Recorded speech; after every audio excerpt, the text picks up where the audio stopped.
Well, Gaffer, let's address Christy Pym first. Obviously, Yeah. ruled out for the season. Big blow for him and for the lad. Well, big blow for him and us. For us. Yeah, big blow for the boy. You know, he's been ever so consistent. Great lad, Pimmy. And at this stage of the season, to lose him, it is a blow. There's no doubt about it, because he's very consistent. There's obviously a great understanding over the last 2 seasons with the defenders in front of him, because it's pretty much been the same players, you know. We've had good consistency there. But as soon as I was made aware of it being more serious than we first thought, I went to work on who possibly I could get in. As I explained, it's no disrespect to the other 2 goalkeepers, and at any other time of the season, I would have been happy to go with them, or if it had been 1 or 2 games. But I've got to think of the other goalkeepers as well, and to put them under that much pressure, you know, it is effectively the business end of the season. I felt I just needed someone that had a bit more experience, especially in League One. And the target, you know, I wanted was the one we got, Joe. Very good goalkeeper. Played, you know, 15 times for Stoke this season. Won Player of the Month in one of the months. Had 7 clean sheets, so you know, nearly 50%. And did well for Doncaster, but obviously got called back. Played for Accrington last season in League One. Tried to score with a free kick against us, which was interesting, which I've reminded him of. He won't be doing that. He won't get Johnny off him, or Joe. So, no, he's a nice lad, and he's ready, no doubt about it. Yeah, it's a bit of a coup, actually, to get someone of his calibre. You know, sometimes you can get emergency goalkeepers who might have sat on the bench in the Championship, but he's actually made a real impact. 7 clean sheets in 15 games at Stoke. And to get him at this stage of the season is an impressive bit of business. Yeah, I'm pleased. I'm pleased, because obviously when the news came in about Christie, he was going for a scan. It didn't look good.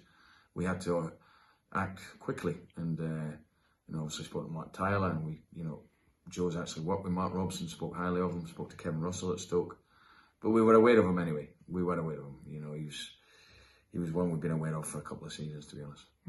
In terms of Sammy, obviously we're sitting here Friday. Obviously you're going down to Swindon later on. Is he still a major doubt?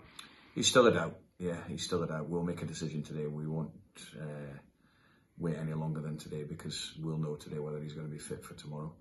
We won't let him travel if he's not going to be fit. A waste of time. So we'll make a decision on that today. And if he's not fit, I know what I'm going to do. Someone else will come in, and obviously at this stage of the season, with the games being so important, other players will have to come in. Opportunities for them, as we've seen over the last month. And there'll be a bit of freshness there. So, and they'll have the bit between their teeth to try and make sure that they stay in the team. So motivational wise, it's great for them. Yeah, before we finally touch on Swindon, you've got a reserve game, I think, or a 23s game next Tuesday, and that could be vital in terms of keeping these players ticking over for the last 6 or 7 games. Yeah, we want to organise games because you need to keep them up to match speed. They are different types of games, but for example, we'll get Ronnie some minutes in that game. You know, we've also given Ricky some minutes in the Youth Cup games, which is, you know, we're hoping that you get a couple of goals and maybe get a bit of confidence back. But it's just about keeping these up to speed, because you just don't know what's going to happen.